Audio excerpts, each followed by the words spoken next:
is in the public domain. Chapter 3. William Below Stairs. William was feeling embittered with life in general. He was passing through one of his not infrequent periods of unpopularity. The climax had come with the gift of sixpence bestowed on him by a timid aunt, who hoped thus to purchase his goodwill. With the sixpence he had bought a balloon adorned with the legs and head of a duck fashioned in cardboard. This could be blown up to its fullest extent and then left to subside. It took several minutes to subside, and during those minutes it emitted a long drawn out and high pitched groan. The advantage of this was obvious. William could blow it up to its fullest extent in private, and leave it to subside in public, concealed beneath his coat. While this was going on, William looked around as though in bewildered astonishment. He inflated it before he went to breakfast. He then held it firmly and secretly, so as to keep it inflated till he was sitting at the table. Then he let it subside. His mother knocked over a cup of coffee, and his father cut himself with the bread knife. Ethel, his elder sister, indulged in a mild form of nervous breakdown. William sat with a face of startled innocence. But nothing enraged his family so much as William's expression of innocence. They fell upon him, and he defended himself as well as he could. Yes, he was holding the balloon under the table. Well, he'd blown it up some time ago. He couldn't keep it blown up forever. He had to let the air out some time. He couldn't help it making a noise when the air went out. It was the way it was made. He hadn't made it. He set off to school with an air of injured innocence and the balloon. Observing an elderly and irascible-looking gentleman in front of him, he went a few steps down a back street, blew up his balloon, and held it tightly under his coat. Then, when abreast of the old gentleman, he let it off. The old gentleman gave a leap into the air and glared fiercely around. He glanced at the small, virtuous-looking schoolboy, with obviously no instrument of torture at his lips, and then concentrated his glare of fury and suspicion on the upper windows. William hastened on to the next pedestrian. He had quite a happy walk to school. School was at first equally successful. William opened his desk, hastily inflated his balloon, closed his desk, then gazed round with his practised expression of horrified astonishment at what followed. He drove the French master to distraction. "Step out! Who makes the noise?" he screamed. No one stepped out, and the noise continued at intervals. The mathematics master finally discovered and confiscated the balloon. "I hope," said the father at lunch, "that they've taken away that infernal machine of yours." William replied sadly that they had. He added that some people didn't seem to think it was stealing to take other people's things. "Then we may look forward to a little peace this evening," said the father politely. "Not that it matters to me, as I'm going out to dinner. The only thing that relieves the tedium of going out to dinner is the fact that for a short time one has a rest from William." William acknowledged the compliment by a scowl and a mysterious muttered remark to the effect that some people were always at him. During preparation in afternoon school, he read a story book kindly lent him by his next door neighbor. It was not because he had no work to do that William read a story book in preparation. It was a mark of defiance to the world in general. It was also a very interesting story book. It opened with the hero as a small boy, misunderstood and ill-treated by every one around him. Then he ran away. He went to sea, and in a few years made an immense fortune in the gold fields. He returned in the last chapter and forgave his family, and presented them with a noble mansion and several shiploads of gold. The idea impressed William, all except the end part. He thought he'd prefer to have the noble mansion himself, and pay rare visits to his family, during which he would listen to their humble apologies, and perhaps give them a nugget or two, but not very much, certainly not much to Ethel. He wasn't sure whether he'd ever really forgive them. He'd have rooms full of squeaky balloons and trumpets in his house, anyway, and he'd keep caterpillars and white rats all over the place, too. Things they made such a fuss about in their old house, and he'd always go about in dirty boots, and he'd never brush his hair or wash, and he'd keep dozens of motor cars, and he wouldn't let Ethel go out in any of them. He was roused from this enthralling daydream by the discovery and confiscation of his story book by the master in charge, and the subsequent fury of its owner. In order adequately to express his annoyance, he dropped a little ball of blotting paper soaked in ink down William's back. William, on attempting retaliation, was sentenced to stay in half an hour after school. He returned gloomily to his history book, upside down, and his misanthropic view of life. He compared himself bitterly with the hero of the story book, and decided not to waste another moment of his life in uncongenial surroundings. He made a firm determination to run away as soon as he was released from school. He walked briskly down the road away from the village. In his pocket reposed the balloon. He had made the cheering discovery that the mathematics master had left it on his desk, so he had joyfully taken it again into his possession. He thought he might reach the coast before night, and get to the gold fields before next week. He didn't suppose it took long to make a fortune there. He might be back before next Christmas, and crumbs, he'd jolly well make people sit up. He wouldn't go to school, for one thing, and he'd be jolly careful who he gave nuggets to, for another. He'd give nuggets to the butcher's boy, and the postman, and the man who came to tune the piano, and the chimney sweep. He wouldn't give any to any of his family, or any of the masters at the school. He'd just serve people out the way they served him. He just would. The road to the coast seemed rather long, and he was growing rather tired. He walked in a ditch for a change, and then scraped through a hedge and took a short cut across a plowed field. Dusk was falling fast, and even William's buoyant spirits began to flag. The fortune part was all very well, but in the meantime he was cold and tired and hungry. He hadn't yet reached the coast, much less the gold fields. Something must be done. He remembered that the boy in the story had begged his way to the coast. William determined to beg his, but at present there seemed nothing to beg it from, except a hawthorn hedge and a scarecrow in the field behind it. He wandered on disconsolately, deciding to begin his career as a beggar at the first sign of human habitation. At last he discovered a pair of iron gates through the dusk, and, assuming an expression of patient suffering, calculated to melt a heart of stone, walked up the drive. At the front door he smoothed down his hair (he had lost his cap on the way), pulled up his stockings, and rang the bell. After an interval, a stout gentleman in the garb of a butler opened the door and glared ferociously up and down William. "Please," began William plaintively. The stout gentleman interrupted. "If you're the new boots," he said majestically, "go round to the back door. If you're not, go away."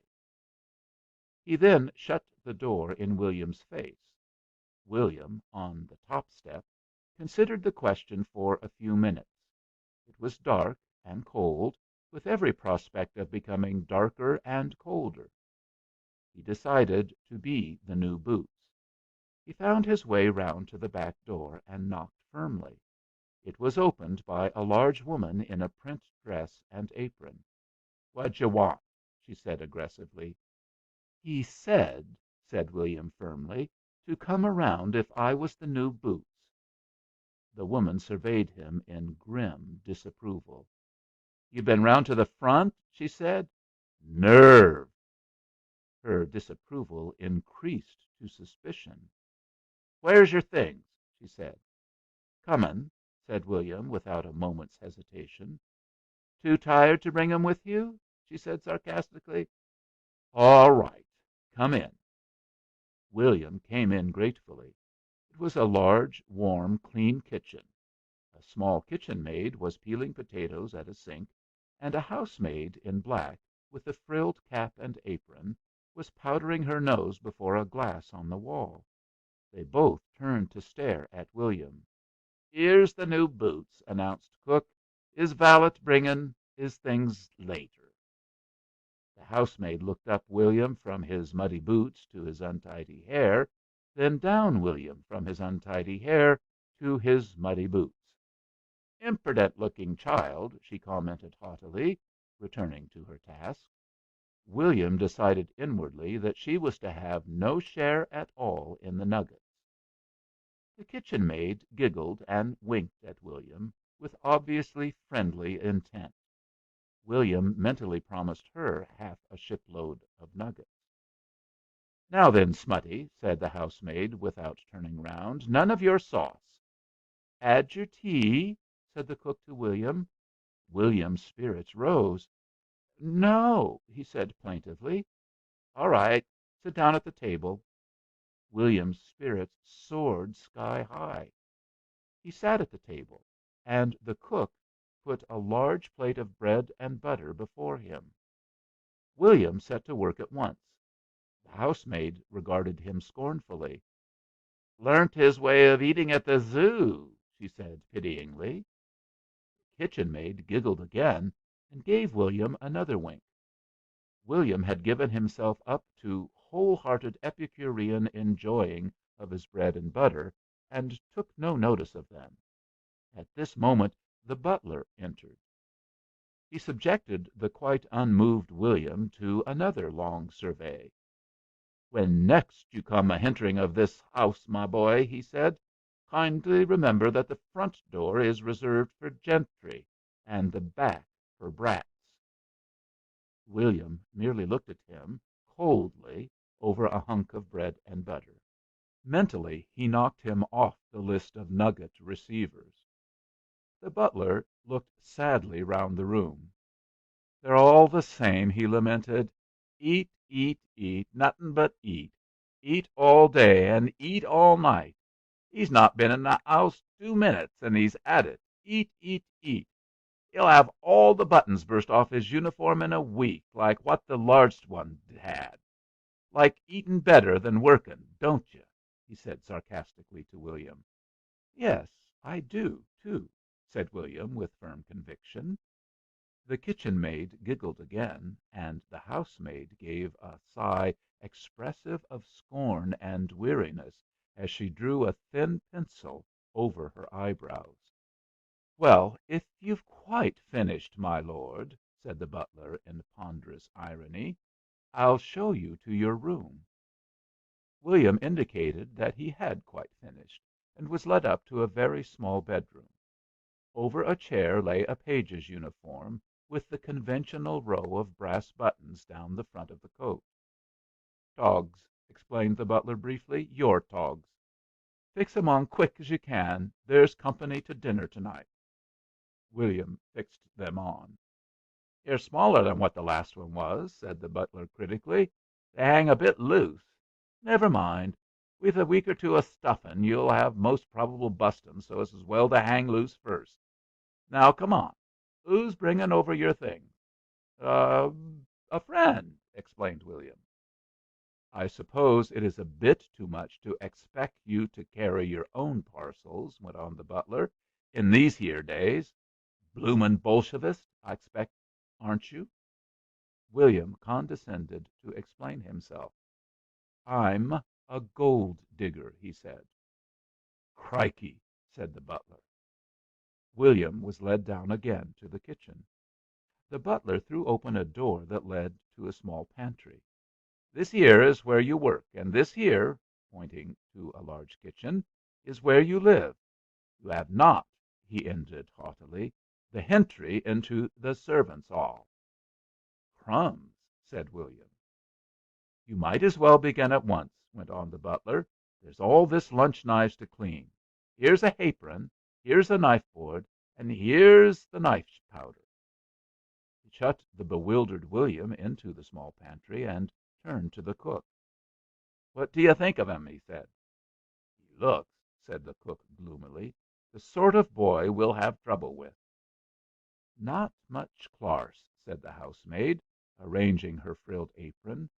"It surprises me 'ow many creatures like a boy can grow into an experienced, sensible, broad-minded man like you, Mr. Biggs." Mr. Biggs simpered and straightened his necktie. "Well," he admitted, "as a boy, of course, I wasn't like 'im." Here the pantry door opened, and William's face, plentifully adorned with knife powder, came round. "I've done some of the knives," he said. "Shall I be doing something else, and finish the others afterwards?" "How many 'ave you done?" said Mr. Biggs. "One or two," said William vaguely; then, with a concession to accuracy, "well, two. But I'm feeling tired of doing knives." The kitchen maid emitted a scream of delight, and the cook heaved a deep sigh. The butler advanced slowly and majestically towards William's tousled head, which was still craned around the pantry door. "You'll finish them knives, my boy," he said, "or—" William considered the weight and size of Mr. Biggs. "All right," he said pacifically. "I'll finish the knives." He disappeared, closing the pantry door behind him. "He's going to be a trial," said the cook, "and no mistake." "Trial's 'ardly the word," said Mr. Biggs. "Affliction," supplied the housemaid. "That's more like it," said Mr. Biggs. Here William's head appeared again. "What time's supper?" he said. He retired precipitately at a hysterical shriek from the kitchen maid and a roar of fury from the butler. "You'd better go and do your potatoes in the pantry," said the cook to the kitchen maid, "and let's have a bit of peace in here, and see's he's doing of his work all right." The kitchen maid departed joyfully to the pantry. William was sitting by the table, idly toying with a knife. He had experimented upon the knife powder by mixing it with water, and the little brown pies that were the result lay in a row on the mantelpiece. He had also tasted it, as the dark stains upon his lips testified. His hair was standing straight up on his head, as it always did when life was strenuous. He began the conversation. "You'd be surprised," he said, "if you knew what I really was." She giggled. "Go on," she said. "What are you?" "I'm a gold digger," he said. "I've got shiploads and shiploads of gold. At least, I will have, soon. I'm not going to give him," pointing towards the door, "any, nor any of them in there." "What about me?" said the kitchen maid, winking at the cat as the only third person to be let into the joke. "You," said William graciously, "shall have a whole lot of nuggets. Look here." With a princely flourish, he took up a knife and cut off 3 buttons from the middle of his coat, and gave them to her. "You keep those, and they'll be kind of tokens. See? When I come home rich, you show me the buttons, and I'll remember and give you the nuggets. See? I'll maybe marry you," he promised, "if I've not married any one else." The kitchen maid put her head round the pantry door. "'E's loony," she said. "It's lovely listen to him talking." Further conversation was prevented by the ringing of the front door bell and the arrival of company. Mr. Biggs and the housemaid departed to do the honors. The kitchen maid ran to help with the dishing up, and William was left sitting on the pantry table, idly making patterns in knife powder with his finger. "What was he a doing?" said the cook to the kitchen maid. "Nothin', 'cept talkin'," said the kitchen maid. "He's a cure, he is," she added. "If you've finished the knives," called out the cook, "there's some boots and shoes on the floor to be done. Brushes and blacking on the shelf." William arose with alacrity. He thought boots would be more interesting than knives. He carefully concealed the pile of uncleaned knives behind the knife box and began on the shoes. The butler returned. "Soup ready?" he said. "The company's just going into the dining room. A pal of the master's. Decent looking bloke," he added patronizingly. William, in his pantry, had covered a brush very thickly with blacking, and was putting it in heavy layers on the boots and shoes. A large part of it adhered to his own hands. The butler looked in at him. "What's happened to your buttons?" he said sternly. "Come off," said William. "Bust off," corrected the butler. "I said so soon as I saw you. I said you'd have eat your buttons bust off in a week. Well, you've eat 'em bust off in 10 minutes." "Eatin' and destroyin' of his clothes," he said gloomily, returning to the kitchen. "It's all boys ever do, eatin' and destroyin' of their clothes." He went out with the soup, and William was left with the boots. He was getting tired of boots. He'd covered them all thickly with blacking, and he didn't know what to do next. Then suddenly he remembered his balloon in his pocket upstairs. It might serve to vary the monotony of life. He slipped quietly upstairs for it, and then returned to his boots. Soon Mr. Biggs and the housemaid returned with the empty soup plates. Then through the kitchen resounded a high-pitched squeal, dying away slowly and shrilly. The housemaid screamed. "Lawks!" said the cook. "Someone's a torturing of the poor cat to death. It'll be that blessed boy." The butler advanced manfully and opened the pantry door. William stood holding in one hand an inflated balloon with the cardboard head and the legs of a duck. The butler approached him. "If you let off that thing once more, you little varmint," he said, "I'll—" Threateningly he had advanced his large expanse of countenance very close to William's. Acting upon a sudden, uncontrollable impulse, William took up the brush thickly smeared with blacking and pushed back Mr. Biggs' face with it. There was a moment's silence of sheer horror. Then Mr. Biggs hurled himself furiously upon William. In the dining room sat the master and mistress of the house and their guest. "Did the new boots arrive?" said the master to his wife. "Yes," she said. "Any good?" he said.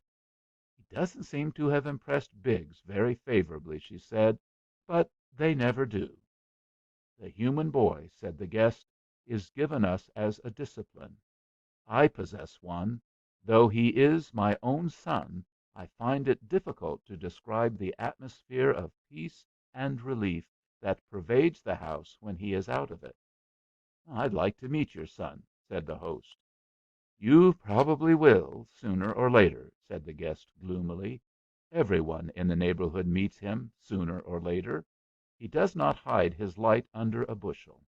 Personally, I prefer people who haven't met him. They can't judge me by him."